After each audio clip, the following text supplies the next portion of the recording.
kind of at a, I don't want to say a plateau, but we're kind of getting into this trend of this, which means in all of human history, people have been the main core of life, right? But now, recently, it's kind of like this, and it's starting to go like this. And the reason why I say that is AI is starting to take over. A lot of processes are being automated, which speeds up time efficiency. Mm-hmm. And we're looking at the way the world works now. Everything needs to be efficient. So if everything needs to be efficient, your time management skills are going to start to go down. Because at least from human side, from a computer side, it's going like this. Because Mm-hmm. when you have more people, I guess on the sidelines or working from home or doing X Y Z quicker, timelines get delayed. Believe it or not, you think they would speed up, but the problem is when you're putting trust in the computer, your timelines get delayed because you think, oh, I have all the time in the world. Let the computer. We rely on the computer so much, and that's kind of one of the biggest things I've learned. It's like, you know what, or no one's going to be immune to this in 10 years, right? We talked about. I was 15 years old. I said somewhere around 2020. I was like a junior in high school. I said, I think we're going to be in a different world when we get into the 2020s. I don't think it's going to be like it used to be. I think we're in the last era, like 2010 through 2019. It's kind of the last era of everything's going to be normal. And I didn't think anything about COVID, like 2020. Obviously, COVID hit, but I didn't think anything about that. I thought we would just become more efficient world. A lot more harder times would be ahead because I don't know how we are as a human society are really, I guess, comfortable with computers yet. Mm-hmm. AI and robots, because I see it all the time now. I see robots at grocery stores cleaning up and serving fast food. And it's just we're in a kind of like a weird. It's Valentine's Day when we're recording. It's kind of in a weird period right now of, do we really love and respect those computers to the point where we can do it? Now, I'll say personally, I have no problem with the computer. It makes things efficient. Robots in the stores, we absolutely have to, because people are getting better jobs, and there are jobs that we can't do that just don't require pay. I have no problem with the computer. My problem is if we get too reliant on that and they start downloading processes as a human, will we see a society in 10, 15 years? It's not going to be every sector, but a lot of sectors that are going to become more reliant on a computer, which means you don't have to pay the computer, or you don't have Mm-hmm. to really. I mean, you can't watch over the computer. The computer will figure it out because it has that human intelligence, and it's kind of fascinating that I think just through this whole middle road process, it's just like, you know what, you have to be conscious of that. You're potentially in 10 years, your future client could be a computer. I mean, it's crazy to think about that, but a computer could be setting up a meeting with you, and there will not be no person on the other end. A computer will be talking like, "Hello, Mister." And it's going to sound weird, but they'll set up Yeah. everything for you, and you're like, man, think about 10 years ago how time is flying, and now a computer or XYZ, it could be your next client. So I guess that goes back to the open minded. Be open minded. And that's the biggest thing I've learned is just be open minded. Even if it takes a long time, maybe it's just meant to take a long time. Now, I will say, now that I'm in this, am I going to be introducing any flavors anytime soon? No. Because right now we're in it's very tough right now. The sourcing is not as easy. There still is supply chain issues, of course. But with how long it takes, it's like, yeah, I got 3 flavors done in 10 months. One flavor individually you'd think would take faster, but now with the way the world is starting to shift into more computer, it takes about 16 to 18 months to fully automate those processes. So I would say around 2025, 2026, you'll start to see things a little bit more smoother, believe it or not, with automation, understanding how AI works. Because what's a good example? ChatGPT, right? Everyone's talking about ChatGPT and all that. It's like, man, what the heck? How do you create content so fast? But that's part of the new world, and Yeah. we have to respect that, man. But no, I would say overall, it's been a good. And let's get to those quick hitters. Yeah. Well, I mean, before we get to the quick hitters, just the kind of the intellectual kind of conversation of AI, it is fascinating. I think, excuse me, it is fascinating. I think that for me, I see it as the world has always had technology. It's just taken different forms. And so, as a human race, we've just had to adapt to, oh, okay, we have refrigerators now. So now we don't need to rely on salt as much, right? And so I think as a human race and a civilization, we're going to adapt. Now the question becomes: do we let these skill sets that we built up atrophy? Like, do we now, because we don't need to? Um, I'll use the example of, because we have um, tools that can write better content and quickly get it done. Does that mean that the next generation aren't as great writers, right? Because they rely on it more. And I think that that's really just kind of a human decision. I think that technology needs to exist, right? It Of serves course. a purpose. The question is, as a society, will we then say writing isn't as important? We need to focus on this new skill set, and you just adapt. So I'm fascinated to see what that holds, because we're living through a time where the quote unquote blue collar jobs aren't the only jobs being automated. And we really haven't seen the kind of quote unquote white collar jobs being automated. And this is going to be a really fascinating time to me. Like, as someone who, ideally would be replaced by AI based off of my Right, personal right. skill set, like, I'm fascinated to see what, like, it can do. And I haven't really thought about this, but and it's kind of weird, but the competitor in me kicks in, where it's like, all right, cool, let's do it. Like, let the AI show that it can do a lot of the things, because now I'm going to find something else that it can't do, and it becomes this new Exactly. challenge for me to get better. And so it is interesting, and I think that for a lot of people that it is scary, but I also think that for entrepreneurs, a lot of them see it as opportunity, which I think is really promising and really interesting. Oh yeah, it's gonna affect everybody, which is great. Yeah. I think it doesn't just affect it'll affect everybody, and we're adding more variables to the mix, right? And you add more variables to the mix, usually, as Darwin would say, the strongest survive, right? And Yeah. as crazy as that sounds, but if you don't stay open minded to it, if you don't embrace that, hey, there literally could be a robot one day walking around, or AI controlling it. Schools will be different. Every sector will change. Everything will have to be adapted, and everything will have to be, like you were saying, a competition per se, in a way, right, between ourselves and what opportunity could arise from this, right? And you'd hope that in a good standing that, hey, this out there, this AI is out there, the computers are out, tech's out there, let's use that as fuel to the fire, rather than just saying, like you said, just it just deflates.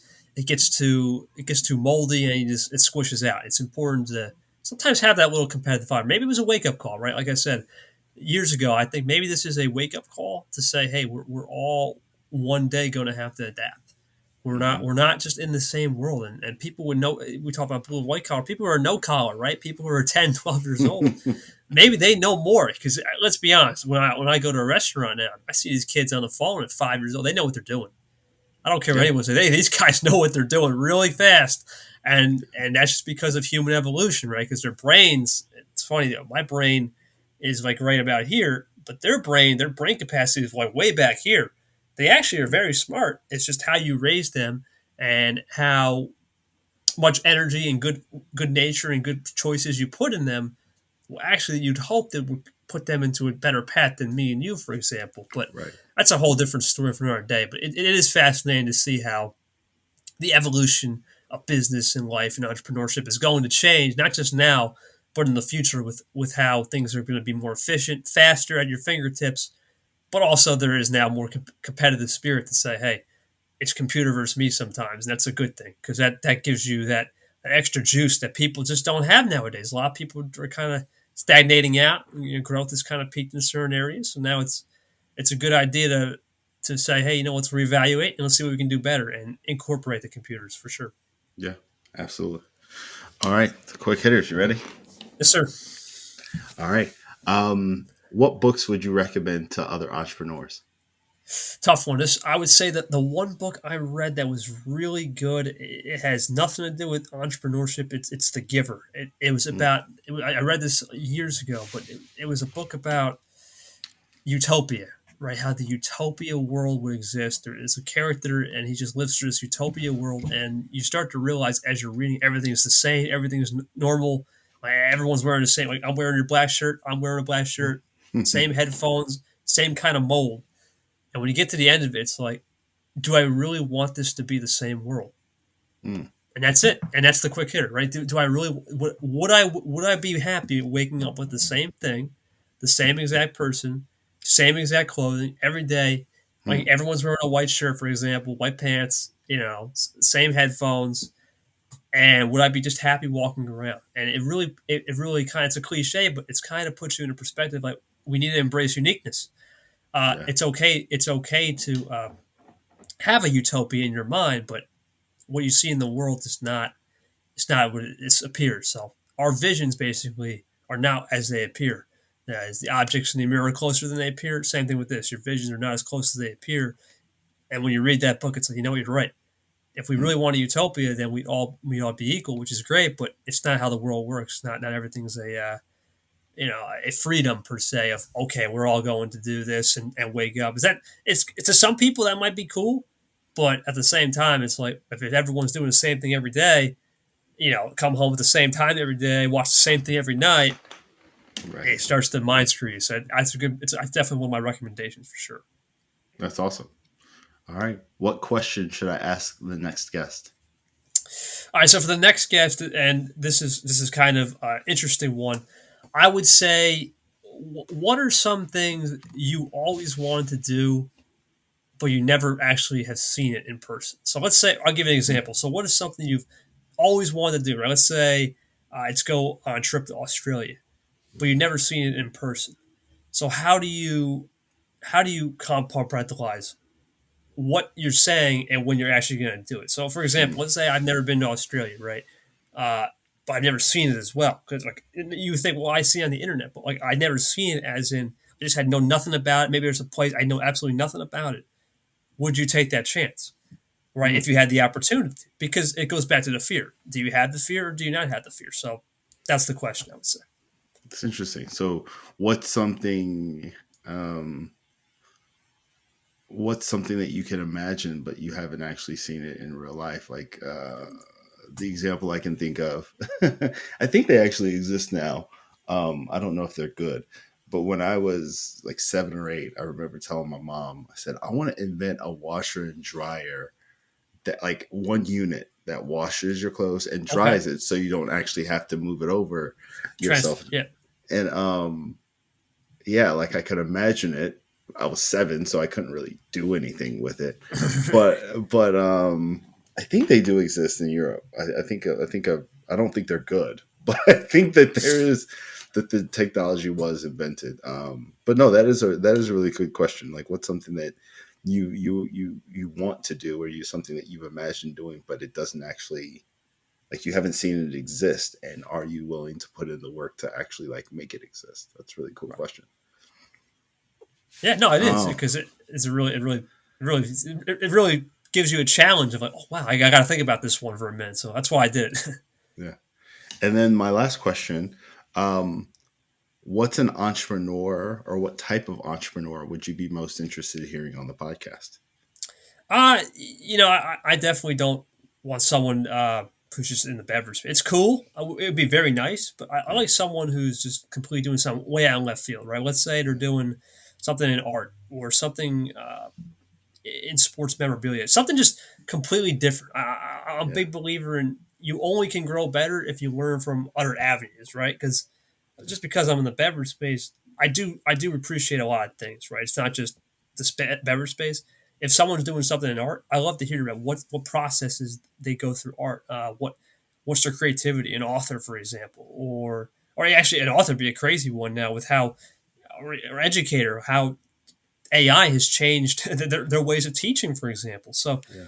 I'm definitely more interested in anybody really who's doing something completely different than me, and really open book. I mean, it could be anyone from an athlete trying to build a brand, or it could be anyone from just a small artist just trying to make it into the music scene. That's changed so much too. So I'm pretty open book. I'm pretty flexible on who I like to see, for sure.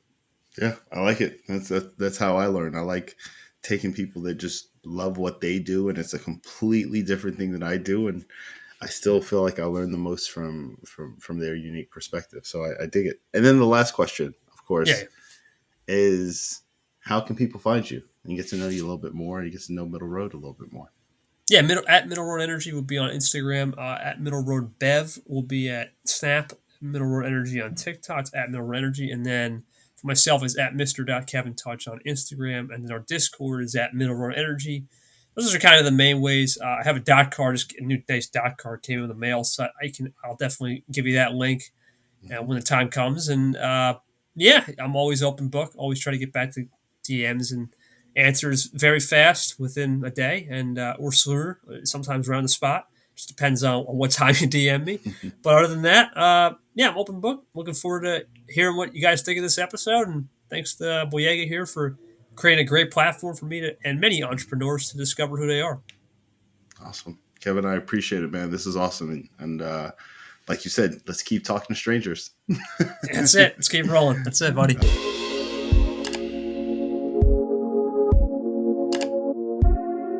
If you found this video to be helpful, please like, subscribe, or leave a comment. If you're an entrepreneur and want to share your journey and be helpful to others, please hit us up on our social media channels, or you can shoot us an email at behelpfulpodcast@gmail.com. Thanks. Be helpful.